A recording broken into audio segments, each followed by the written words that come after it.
Well, welcome to another TACO Tuesday. I know some folks are still logging in here, so let me do a brief introduction. This is another commercial-focused TACO Tuesday webinar focused on the introduction to NPSH. My name's Brett Zerba. I'm an applications engineer with TACO, and I'll be kind of monitoring the questions and working with Rich Medairos, who will be doing the main portion of the presentation today. I think hopefully some of you have been through some of these presentations in the past, so you kind of know the routine. Before we get started, can you just, a few of you anyways, if you don't mind, there's a way, if you go over to where you can raise your hand, and if a few of you can raise your hand that you can see, I can see, oh good, David Trotter already raised his hand. Of course, he knows I see other folks raising your hand. Thank you very much. That means I know you can hear us, and I assume you can also see Rich's screen, so that's a good thing. A couple of other housekeeping / ground rules here. Please feel free to ask as many questions as you can. We will work them in. I see other people typing me some notes. That's why I'm stuttering here. But anyways, yes, please type in your questions, and I'll work them into the conversation, or Rich will work some in as we go. So we'll try to answer them all. And as has done in the past, some of you have been on. We've answered them after the webinar. So we try to answer every one of them if we, and I'm sure we have. We do the best of our ability. So that's good. Another thing, tomorrow, roughly 24 hours after the webinar is complete, you should and you will get an email from the webinar company, or from TACO. I guess it might be addressed from TACO. That gives you a couple of links. One is to the presentation itself. So we are videoing this, or recording this, I guess I should say. So you can you'll get a link to be able to download that, and it'll give you access to the certificate, the PDH, the 1 hour PDH certificate for anyone that needs that. So that's available there as well.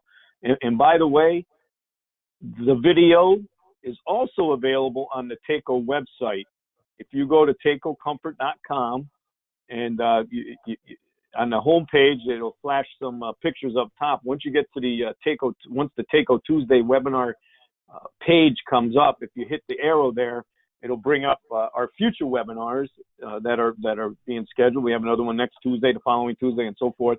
But if you scroll down to the bottom, there's a way to view the previously recorded webinars as well. So just keep that in mind if you ever do want to see them.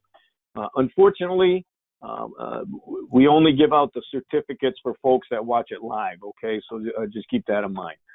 And just so you know, we have changed our way that we come to market with these webinars. So now we can go above 500. So we didn't have that same snafu that we had 3 weeks ago. So thank God on that. So we appreciate everyone's time. Stay safe out there. And Rich, I think that's about all I have for right now. Please ask the questions. We got the emails for tomorrow. Everyone can see the screen. And take it away, Rich. Thanks, Brett, for that great introduction. Welcome, everyone. This is Rich Medairos, broadcasting for the TACO family of companies. And we want to welcome everyone to our introduction to NPSH. Now, hopefully you'll get a lot out of this little presentation. And as Brett mentioned a moment ago, when you do have questions, just type them into the question box. Brett will look them over, and he'll periodically stop me and ask the questions. So we'll ask the questions in real time as we go along.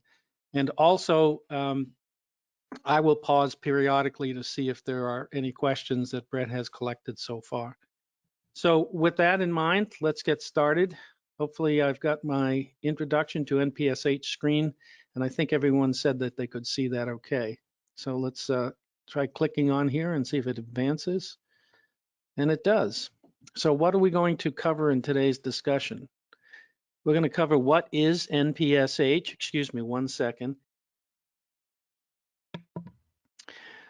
Let's see. The Goldilocks Planet, properties of water, how to find NPSHR, how to calculate NPSHa, and questions.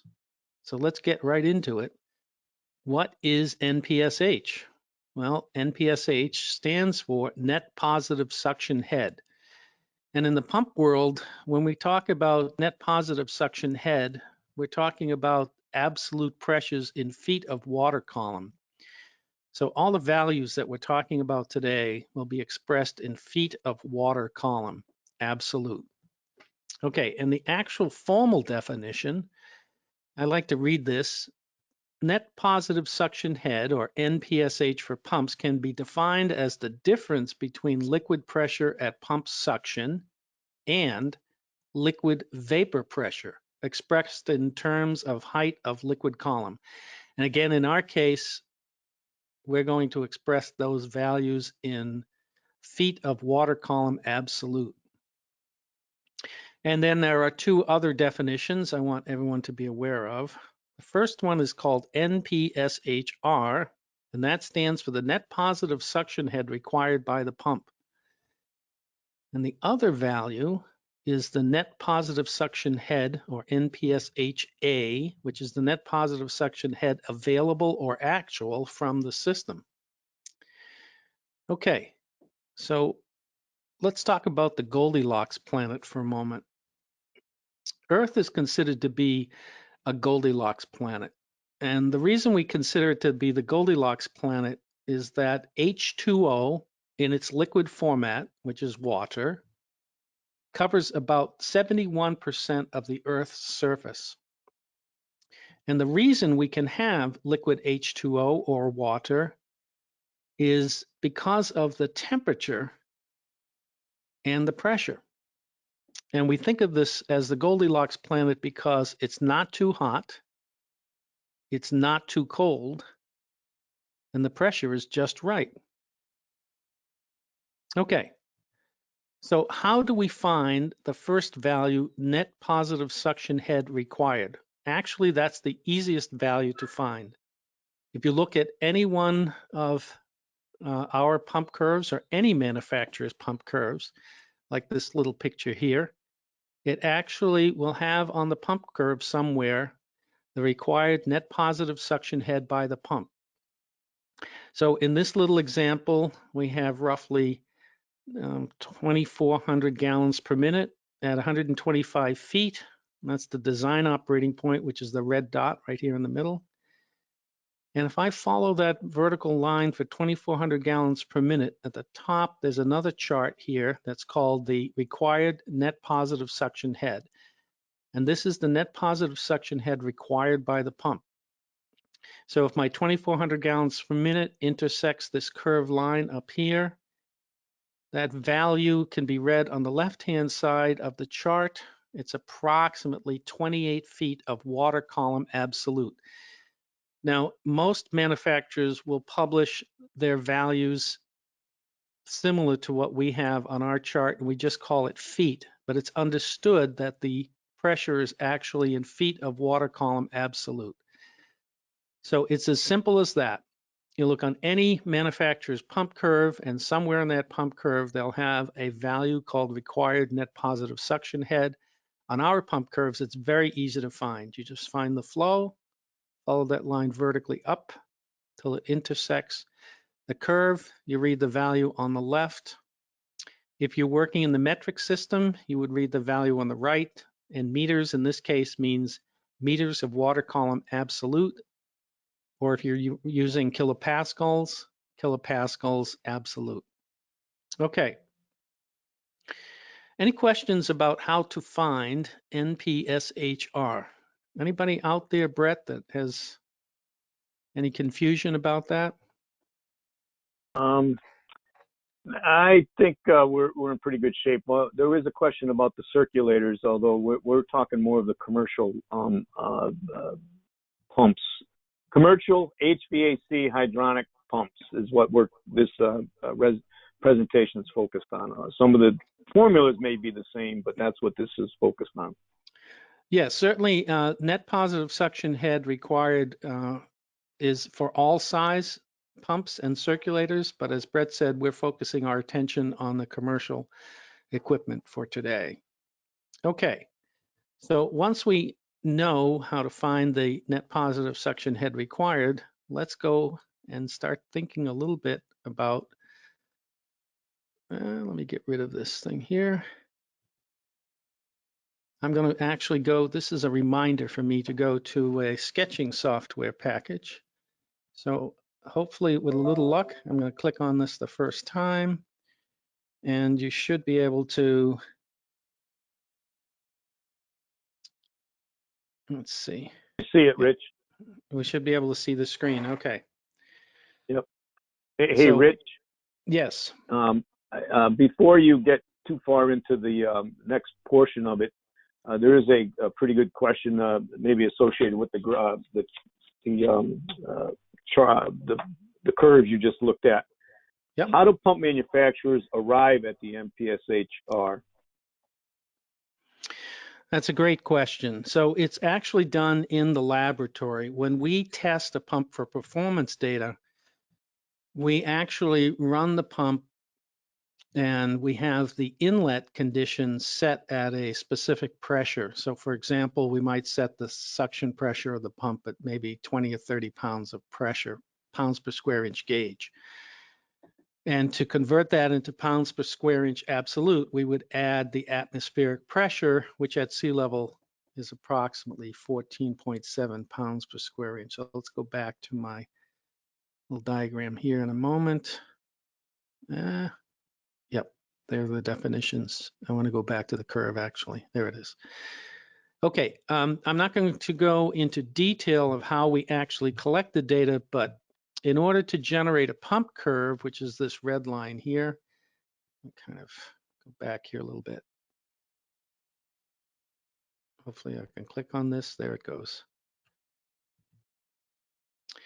So in order to generate this red line here, which is the actual pump curve based on the performance data that we're looking for, we actually put the pump in a test stand in our mechanical test lab, and we throttle back on the discharge side of the pump.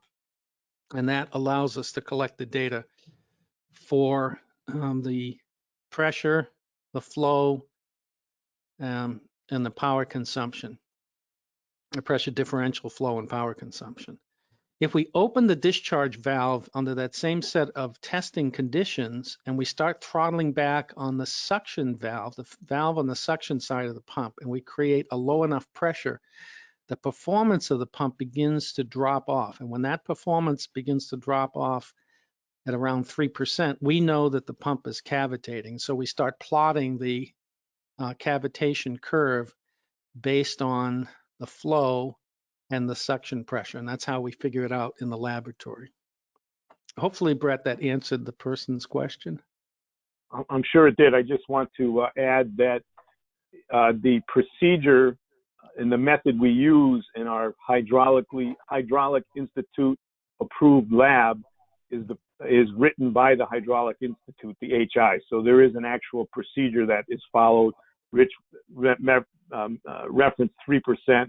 That's right in the procedure. So I just wanted to add to that answer. Thank you, Rich.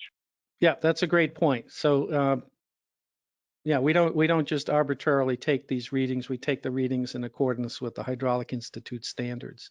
But in general, that's how the information is collected. All right, so now we're going to go to hopefully my sketching software here, and with a little luck. All right, so what I'm going to do here is kind of create a little bit of a sketch to kind of emphasize a couple of quick things. And hopefully I didn't just screw up. I'm going to make sure I didn't. There we go. All right, so let's take a container. In this case, our container happens to be open to the atmosphere. Actually, I don't like that container. Let me just move it up the screen a little bit. There we go. That's a little better. So I have a container here, and that container is partially filled with water. The container is open at the top, and we happen to be at sea level, so I'll make a note here, sea level. And the atmospheric pressure at sea level, abbreviated ATM, atmospheric pressure, is equal to 14.7 approximately pounds per square inch absolute. Now, if we convert that into feet of water column, we would have to multiply by 2.31 because it's I'll write that down here at the bottom here, and I'll erase that in a minute, but 2.31 feet per PSI, and that's the conversion between feet of water column and pounds per square inch. So if I multiply that by 2.31, grab my calculator here and do it so I don't mess up. 14.7 times 2.31 is equal to approximately equal to, in the units of feet of water column, is approximately equal to 33.9 feet.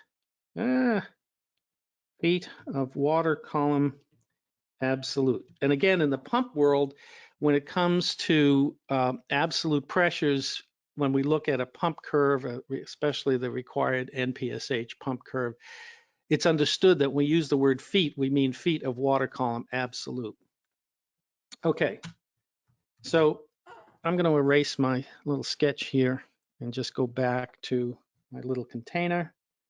So here I've got this container, just like I said a moment ago. It's open at the top. It's partially filled with water. And the atmospheric pressure, just make a note, ATM, is approximately equal to 14.7 pounds per square inch absolute. Now, if the water inside my container, let's say I have water inside there, open to the atmosphere, is at 100 degrees Fahrenheit,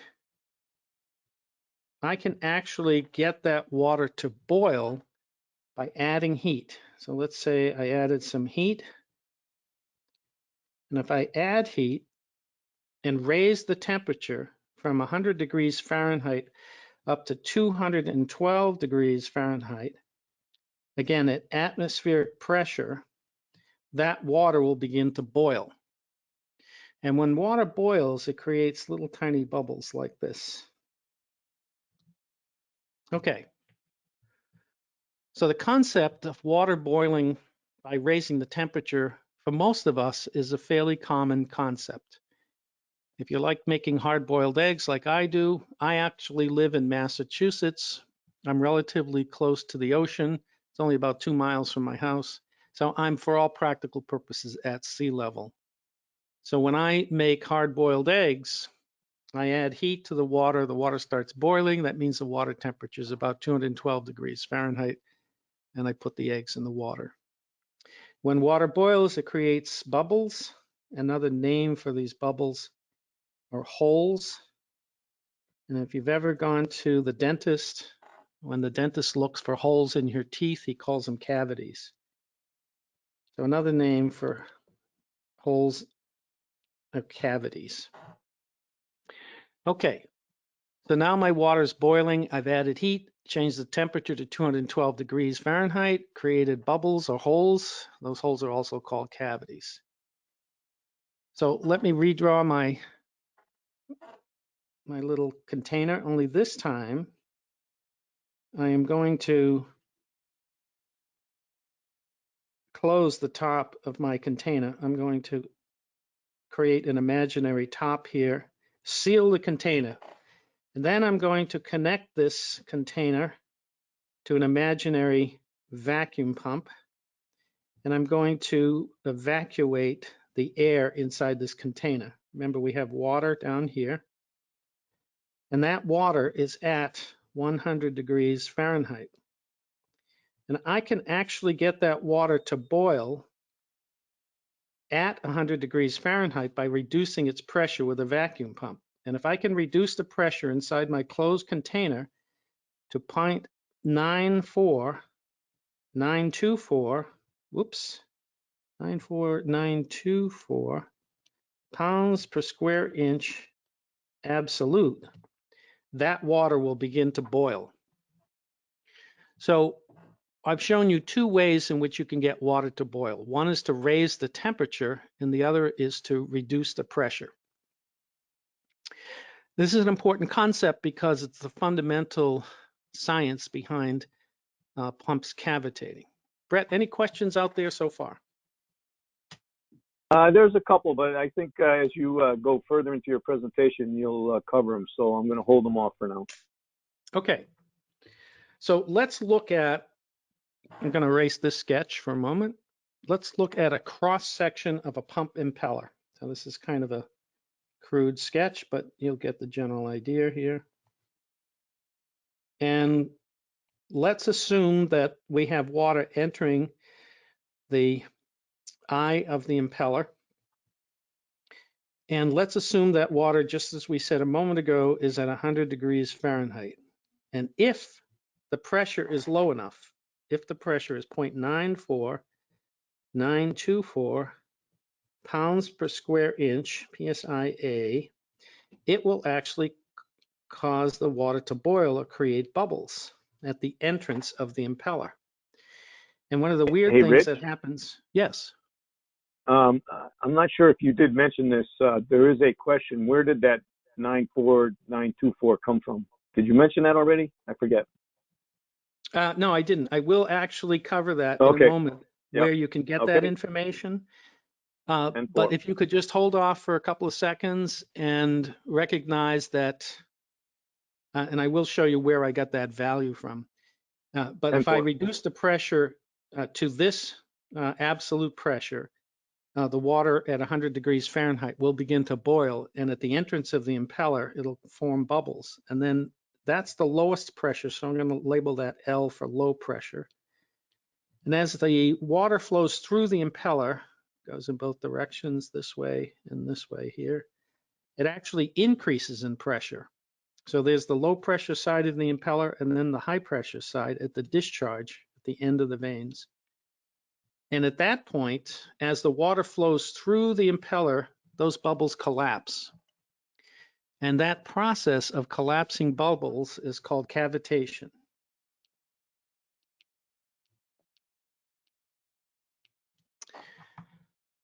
So getting back to our original definition, the required NPSH, or the net positive suction head required by the pump, is a pressure high enough at the inlet of the impeller to ensure that the water will not boil, which ultimately will not collapse. Those bubbles won't collapse and create cavitation. Cavitation in a pump is very bad. A cavitating pump will actually destroy itself in a relatively short period of time.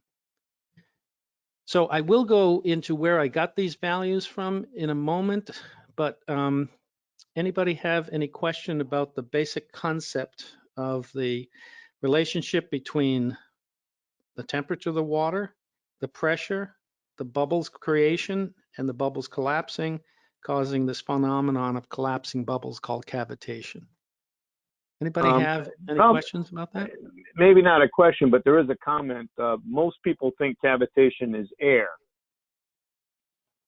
So no, actually, air at the inlet of an impeller is a slightly different phenomenon than boiling, because let's get back to this boiling issue. As the pressure at the inlet of the pump goes from the lowest pressure here to the highest pressure over there, the bubbles actually collapse. The fluid actually goes from a boiling condition, and the bubbles collapse to 100% liquid condition. Now, if you introduce bubbles of air at the inlet of the impeller, the air will compress, but the air doesn't collapse completely. The bubbles get smaller, but they don't disappear. So that's the difference between air and water. So air in the right quantity can cause the pump to cavitate, but the phenomenon is actually where the bubbles collapse completely and go back into a liquid format from a bubble or steam format into a liquid format, and that's the actual cavitation. So compressed air or air bubbles, if you will, is a slightly different phenomenon than collapsing bubbles. Hopefully that answers their question. I think it's an important distinction, air and bubbles. It sounds the same, but there's a big difference there. What Yes. does it sound? What does cavitation sound like? Like if you've never heard it before? So if it's a commercial pump, and well, I'm using the term commercial in this case to be, let's say anything over 1 horsepower. Again, cavitation can occur at any size pump, but since our focus today is commercial. So for larger pumps, it sounds like it's pumping marbles. Sometimes people say like ball bearings or stones or rocks, and it can be quite noisy and very, very damaging to the impeller. And eventually, cavitation not only will destroy the impeller, but also destroy the stationary parts of the pump, the volute. In very small circulators, like fractional horsepower, it sounds more like a hissing sound, or like it's pumping sand, or air flowing through a nozzle, that sort of thing. So the sound is a little bit more distinctive when it's in a larger pump. It does sound like it's pumping marbles. Okay. Hopefully, no questions about this so far. I think we can continue at this point. All right. So let's go back to our PowerPoint presentation here. And so the question came up, where do we get that information? Well, we get it from this thing called the properties of saturated steam. This chart shows you the relationship between temperature and vapor pressure. And you can download one of these charts from the internet. Just type into a Google search. You can either type in properties of saturated steam. They're more commonly known as the steam tables. And in the first 2 columns, it shows the relationship between the temperature in degrees Fahrenheit and the vapor pressure in pounds per square inch absolute. So if we scroll down, and actually I have to go to the next page here. Let me do that. And you'll notice the first 2 columns, I can blow that up just a little bit. At 100 degrees Fahrenheit, the vapor pressure, or the temperature, the vapor pressure is 0.94924. That means that at 100 degrees Fahrenheit, if I can reduce the pressure down to 0.94924 pounds per square inch absolute, that water will begin to turn into a vapor or begin to boil. I actually believe I have the steam tables here, and let me go back to, I had opened up the steam tables. Do I have a picture of them? I believe I do, yes. So this is a complete set of steam tables, and I'm going to scroll down here until I get to 200. Hopefully I can blow this up without messing this up here. Yeah. So if you'll notice, just squeeze it down just a hair. Come on, Mr. Computer, please cooperate. There it is. So if you'll notice, the steam tables does tell us temperature in degrees Fahrenheit. And if you'll notice, this is at sea level. And the absolute pressure at sea level is 14.696 pounds per square inch absolute. There's 212 degrees Fahrenheit. So if you take the temperature of water and you raise it, now, by the way, this is clean water, or think of it as potable water or drinking water. It's not salt water or seawater. There's nothing in it. And if you raise the temperature to 212 degrees Fahrenheit at atmospheric pressure 14.696, that water will begin to boil. So all this information about the relationship between temperature and pressure, specifically the vapor pressure, is on these tables. Someone took the time to figure out these values many, many years ago. And you can download this information quite easily. Okay, so hopefully now you know where you can get this information. Let me just close out of this for 1 second. Hopefully this button works. Yes. Okay. Any questions about where we get these values and what the concepts are so far? In good shape, Brett? Yeah, I think we're in pretty good shape. Although, again, but maybe one more time, there's a couple of questions. Why do the bubbles collapse, and how do these bubbles damage the metal? Those are two actually excellent questions. So let's go back here. Let's see if I can go back a couple of, no, let's go back. Do I still have my sketch of the, I do, look at that. Okay, so the phenomenon is that, keep in mind that what's going on here, we have the water entering the impeller at 100 degrees Fahrenheit, and if the pressure happens to be 0.94924 pounds per square inch absolute, that water will begin to boil or create bubbles. It's a naturally occurring phenomenon. We don't have to do anything special other than either raise the temperature or lower the pressure, and it will form bubbles. If you've ever taken a pot of water, take it from your sink, your tap water, or sometimes just fresh water, or even bottled water for that matter. You put it in a pan. It's initially at room temperature or maybe refrigerator temperature, and you begin to heat it up slowly before it begins to boil. And what the first thing that happens is air comes out because air is in solution. And if you stir the water while it's heating up, all the air comes out. And then if you continue to heat the water, it will start to bubble and boil. And as soon as you take that heat away, those bubbles collapse.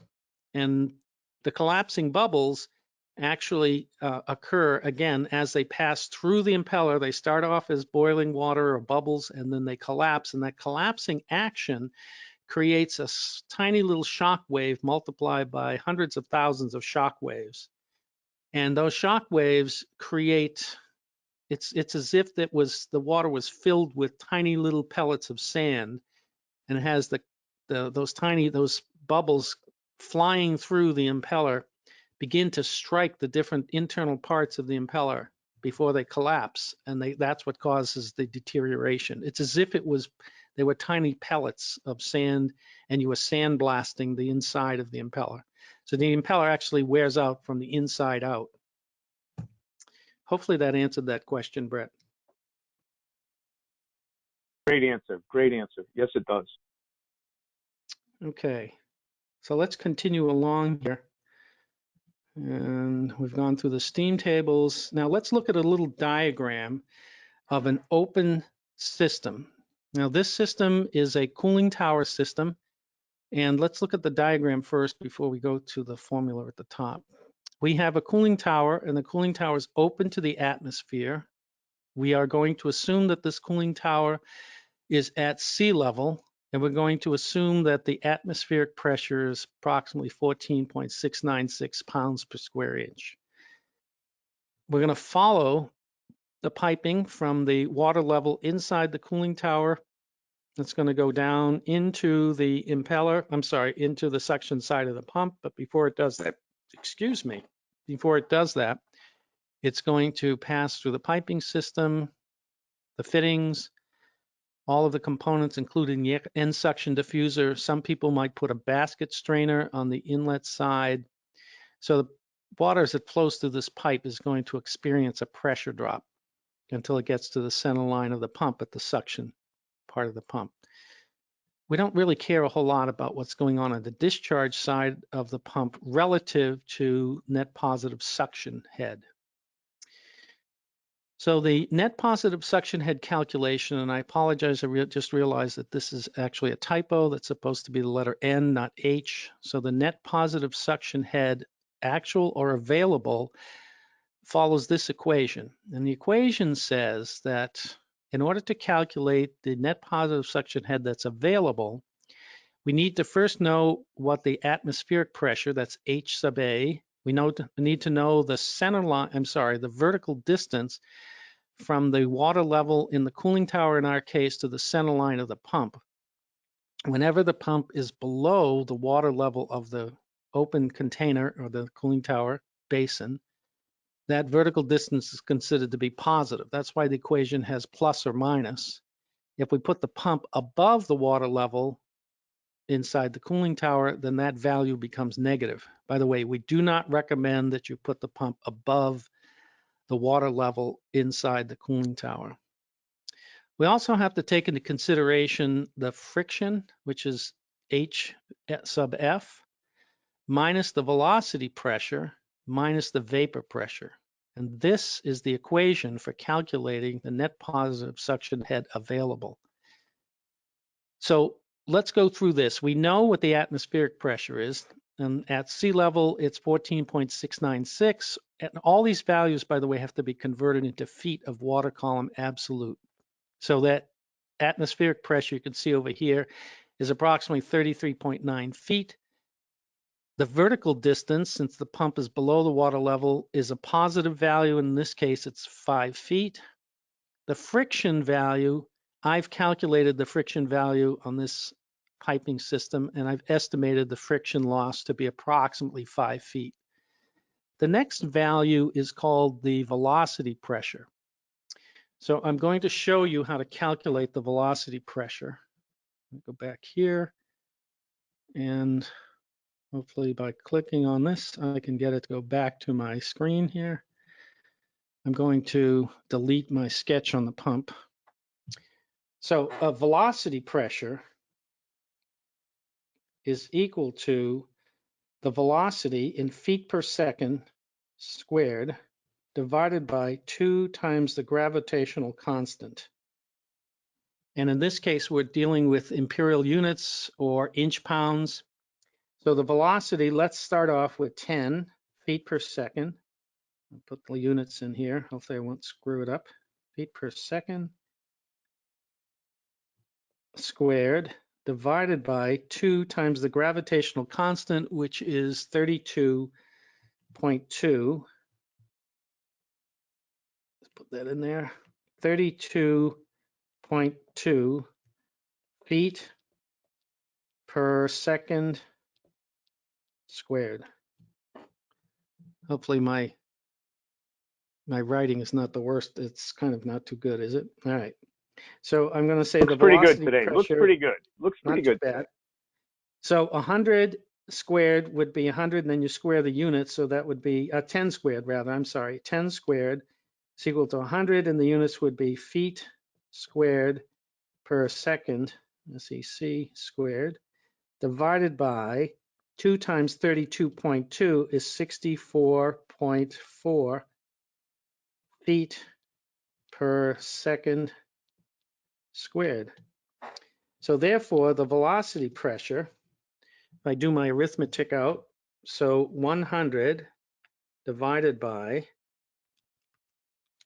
64.4, sorry, is equal to approximately 1.6. So the 1.6, and seconds squared cancel, feet and squared at the top cancel, so the units wind up being feet.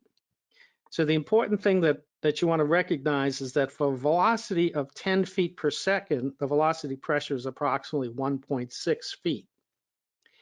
If the velocity happened to be 8 feet per second, you can see then it would be 8 squared would be 64, and 64 divided by 64.4 is approximately 1. So whenever you have a velocity at the suction side of the pump equal to 8 feet per second or less, the velocity pressure will be approximately 1 foot or less. So when I'm selecting a pump for an open system, specifically for a cooling tower system, I always want to select the pump that has an inlet velocity of less than 8 feet per second, because I want the velocity pressure to be negligible. So now that you know where the velocity pressure calculation comes from, let's go back to our formula. Back here.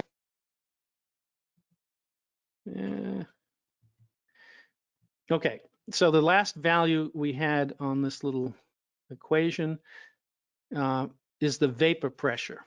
And the vapor pressure we get from the steam tables. As I said a moment ago, you just simply look it up. Once you download your steam tables, there are lots of apps out there, by the way, that will show you the steam tables. If you put in the temperature, it'll show you the vapor pressure. So you don't have to look up the old way into an actual table. There's lots of apps out there. Okay, so if we plug all of those values into this equation that we just outlined for you, and it should look like this at the bottom of the screen, just repeating the numbers. There is the atmospheric pressure converted into feet. There's the vertical distance, since the pump is below the center line of the pump, rather, is below the water level by 5 feet, that's +5. I've estimated the pressure drop in the piping system, including the pipe, the fittings, the suction diffuser, anything that's on the suction side of the pump. I've estimated that in my calculations to be approximately 5 feet. The velocity at the suction side of the pump is 10 feet per second, so therefore it's 1.6 feet. And if I convert 0.94924 pounds per square inch absolute by multiplying by 2.31, that comes out to 2.2 feet. If I do the arithmetic, then it says that the net positive suction head available in this case is equal to approximately 30 feet. I am now going to select a pump whose net positive suction head required by the pump wants to be, I'm a bit conservative, so I want to be at least 10 feet below what's available. So if the pressure that's available is 30 feet, I'd like to have a pump requirement of 20 feet or less. In this case, I picked a pump at 18 feet. So now you can see the relationship between this equation up here that tells us what the available net positive suction head is, and down here is what's required by the pump. Whenever the available pressure is greater than what's required by the pump will not cavitate. Whenever the available pressure is less than what's required by the pump will cavitate. Okay, so now we've shown you how to do a calculation using this formula here for calculating the net positive suction head available, and we've shown you how you can look up the value on a pump curve to see what the pump is required. And again, repeating, the available pressure always has to be greater than what's required by the pump in order to keep the pump from cavitating. In order to keep those bubbles from forming, eventually collapsing and destroying the pump.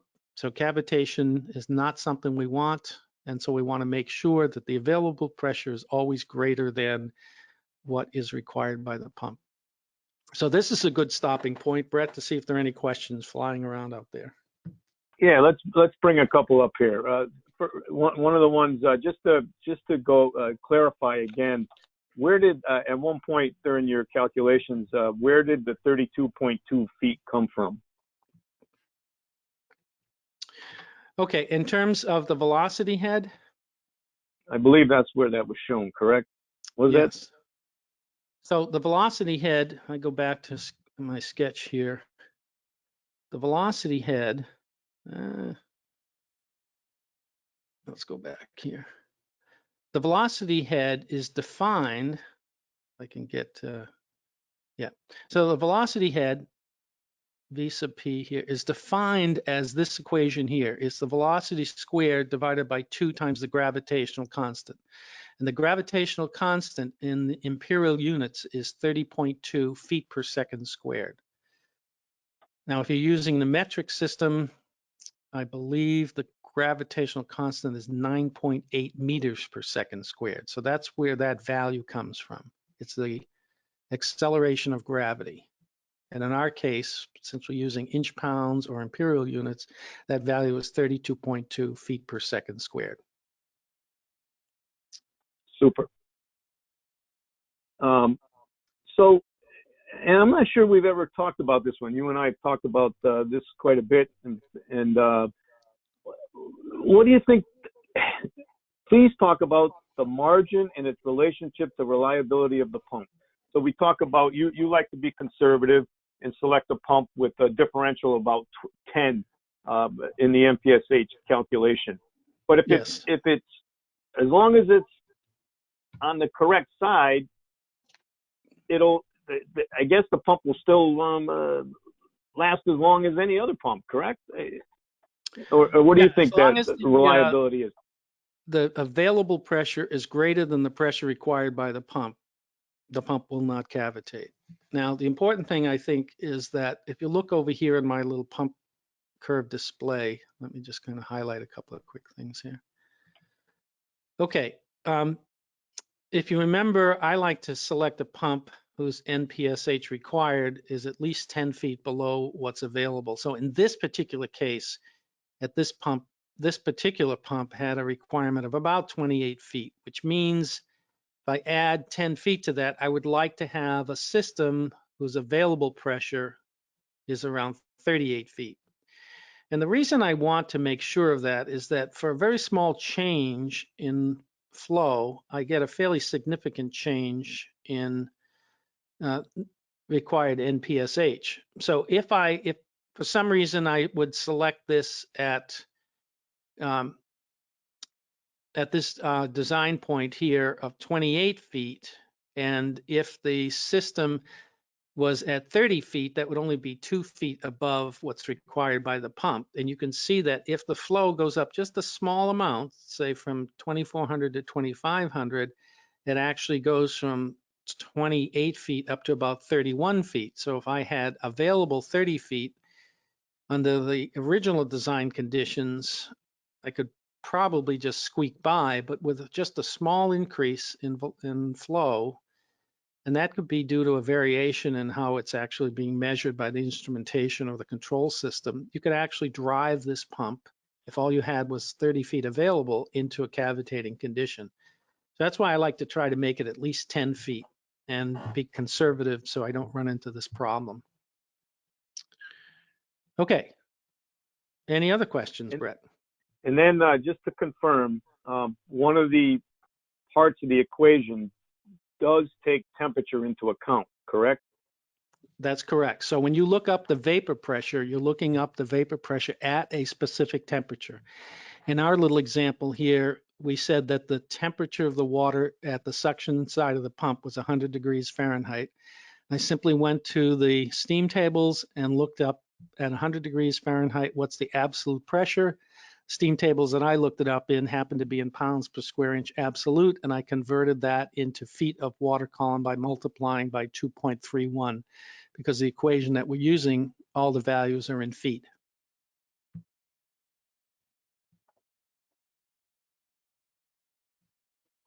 Great. Excellent. Any other questions out there? Well, one of the common questions is always about closed loop, and I'm sure you're going to cover that. And I just want to reiterate to the audience that, Rich, right now, this picture is an open loop system. Okay, that means it's open to the atmosphere, not necessarily the most common occurrence in many of our HVAC hydronic design systems. So at some point, Rich will talk about a closed loop system, which is different. Okay, we've talked about that on previous webinars, and I'm sure he'll cover that. There's quite a few questions surrounding that as well, Rich. How does a closed loop system affect it? Yeah, so the equation is pretty much the same, only instead of using the absolute pressure, instead of using the atmospheric pressure, we're using the actual pressure. And so in a closed loop system, one of the components that we use in a closed loop system should be an expansion tank. And the expansion tank controls the minimum pressure along with the fill valve in concert with the expansion tank. It controls the minimum pressure at the suction side of the pump. So in a closed loop system, let's assume that my building was 75 feet tall, and I wanted to have, and my pump was at the bottom of the building, and I wanted to have a pressure at the expansion tank of 40 pounds per square inch gauge. Then my pressure at the suction side of the pump should be approximately, if I convert that into, if it's at sea level, convert that into pounds per square inch absolutes, that'd be 40 plus 14.7. So my pressure at the suction side, the minimum pressure at the suction side of the pump, if the expansion tank and fill valve were set at a minimum pressure of 40 pounds per square inch gauge, that would be approximately 54.7 pounds per square inch absolute. If I multiply that by 2.31, that's 126.4 feet of water column absolute at the suction side of the pump. Now, to find the net positive suction head available in this condition, I would then subtract out, assuming it's the same temperature of 100 degrees, I would subtract out, just like I did before, the vapor pressure converted into feet. So minus 2.2. So if it was a closed system, I'd have 124 feet of water column absolute at the suction side of the pump. That would be the net positive suction head available. So in a closed loop system, you can see that the available pressure is, generally speaking, much higher than in an open system. So my pump only requires 18 feet. I have 124 feet available. The challenge comes in when the pump is moved to the top of the building, and now the pressure at the expansion tank might only be 5 pounds. All right, let's assume that the pump at the expansion tank minimum pressure is 5 pounds. It's at sea level plus 14.7.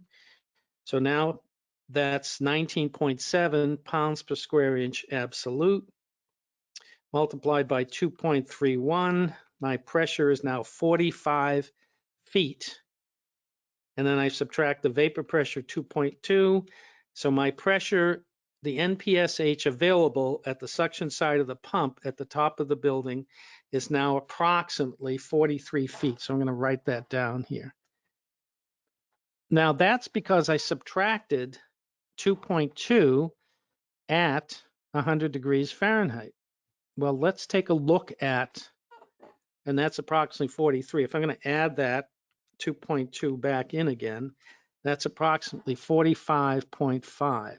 So let's look at the steam tables and see what the vapor pressure would be if it was a high temperature system. So let's go back here. Hopefully I can do this without messing up. I can. Look at this, Brett. Let's assume for a moment that the temperature of the water was 200 degrees Fahrenheit. Now the vapor pressure is 11.526. So 11.526, that's pounds per square inch absolute. Remember, the pressure I had available is 45.5 before I subtract out the vapor pressure. So I'm going to take that 11.526, multiply that by 2.31, and my new value is 26.6 feet. And I subtract that from the 45.5. Now my available pressure is 18 feet. And let's assume that the pump required 18. To me, that's too close. So you could potentially have a problem if you move the pump to the top of the building. It's a high temperature system. You could have a case, even in a closed loop system, that the pump could have an NPSH available that is less than what's required by the pump, and the pump will cavitate. Now, certainly if I had installed a pump that had an NPSH requirement of 25 feet and all I had available was 18, that pump will cavitate, even in a closed loop system. But if the temperature is high enough and the pressure is low enough, that phenomenon does exist. So hopefully that gives some folks a quick snapshot of what can happen in a closed loop system. That was a good definition. How does the elevation of the project above sea level affect things? Like That's a great if question. we were out at Mile High City of Denver, does that I think the egg's going to take longer to boil? No, less time. Longer? Longer. Help me out. So if we go over here, and I've got a chart which I can open up.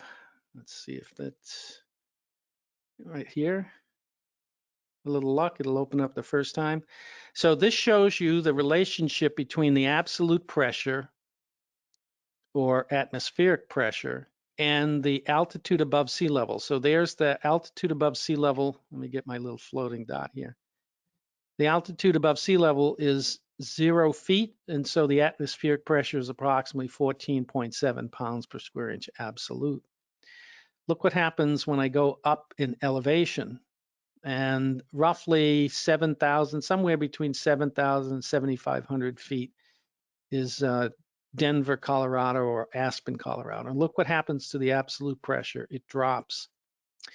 So again, if I did the calculation based on sea level, and I started with 14.7, And let's say like my calculation just came out to, I think it was roughly 30 feet using atmospheric pressure. If I should use, say, the pressure at 7,500 feet above sea level, I would have 11.12 times 2.31. I now have 25 instead of what I had, 33. So now my pressure is approximately 8 feet lower. So if I picked a pump, in my example, I picked a pump at 18 feet. If I calculated the pressure at sea level, and it came out, in our case, it was around 30 feet net positive suction head available. If I neglected to take into consideration the change in elevation, my actual net positive suction head available roughly 8 feet lower. So instead of 30 feet, it's now approximately 22 feet. And if for some reason I selected a pump at 25 feet, thinking that the 30 feet was okay, but I'm actually at a higher elevation at a lower pressure, and now my pump is required pressure is greater than what's available. So what's available is 22, the pump is 25, the pump will cavitate. And we see that occasionally. Somebody will go through the calculation, but not realizing that the project is in a higher elevation. They don't take the adjustment in the atmospheric pressure at the higher elevation, and they wind up with a pump that's cavitating. So elevation has a huge impact on the calculation. So if you're an engineer working in an office at sea level or close to sea level, and you start doing projects around the whole country, you got to be careful at where that project is and think about it a little more, huh? Yeah, in fact, we see that all the time. We'll see folks doing the calculation as if they were at sea level, and the project is actually somewhere in South America, and some of the cities in South America are even a higher elevation than ones out west in Colorado, and then it becomes a huge problem. Okay, any other questions? We won't be able to cover them all. How does specific gravity of a liquid influence the cavitation? Specific gravity, the only way you get a change, and this is an important concept here, is that when you get a change in specific gravity, that's because you're changing the fluid characteristics. In other words, for water within the temperature ranges that we're talking about, the specific gravity does not change dramatically. It does change, but not dramatically. If you add something like ethylene or propylene glycol, it changes the boiling point of the fluid, which is why we put ethylene glycol in a 50% ethylene glycol, 50% water in our automobiles, because we're raising the boiling point. So it's kind of a double-sided question. What is causing the specific gravity to increase? And if you're adding something like glycol, in most buildings today, by the way, we're using propylene glycol. In automobiles, we happen to be using ethylene glycol. Ethylene is poisonous. I believe most of the propylene products are not poisonous, but you need to look at the actual published data from the manufacturer of the different glycols. So propylene glycol is commonly used in buildings. If you add it to water, let's say you want it for keep the system from freezing, you will actually raise the boiling point or the vapor pressure, and then your calculation will be slightly different. So in other words, the steam tables that I showed you is basically for pure water, and that shows you the relationship between the temperature and the vapor pressure. If you're using a different water solution, say propylene and water, propylene glycol and water, you'd have to have a set of tables that show you the relationship between temperature and vapor pressure for that solution type and concentration. Hopefully that answered that question. I think it did. And one last question, Rich. Who's responsible for the the NPSH calculation? The actual net positive suction head available or actual value or calculation is the responsibility of the engineer of record. We can always work in concert with the engineer to show them the technique that's used, but ultimately they have to do that calculation. We can provide the data for what's required by the pump, but we cannot do the calculation that is available in the system. It's system dependent. Any other questions? No, I think you've covered most of them. We do have a few outstanding ones that we'll need to get a little more time into to be able to answer them. But why don't you finish up, Rich, and then I'll close it out for us. All right, so let me just move the question thing over here a little bit. Lots of fun questions. Oh, we had a great turnout. I can see that we had just about 680 plus or minus in that category. Okay, so this concludes our presentation on net positive suction head, introduction to net positive suction head. Hopefully now most of you that have maybe just entering our industry have a better understanding what the net positive suction head is all about. And those of you that have experience, hopefully you'll pick up some pointers that will be of some value. So we want to take this opportunity to thank everyone for participating in our virtual TACO Tuesday training program. And hopefully everyone stays safe out there. And my last words are thanks again from all of TACO's family of companies. Brett, it's all yours. Take it away. Thanks, Rich. And I want to reiterate, thank you, everybody. We do appreciate your time. And as we have said in the past, if we didn't get to your question, we apologize in advance, but some of you already know, have gone through it before. We will answer them and send you a private email. So you'll get a private email from us. So just keep that in mind. Just to give you some, I'm sure most of you will be getting emails from us, but on next week, it's a residential focused TACO Tuesday, Flow, Head, CV, and You, presented by John Barber. Now there's a topic and a half. That sounds great. And then in 2 weeks, May 26th, the day after a day off for some of us, just what I need, another day to be at the house. Oh boy. Use the TACO HSS software to design a hydronic heat pump system. So there's a mouthful too. So that's coming up in May 26th. But again, you can register for them at our website. So please look for your email tomorrow for a copy of the or access to the video of the taping of this webinar, as well as access to your certificate if you'd like. Other than that, please, thank you very much, everybody.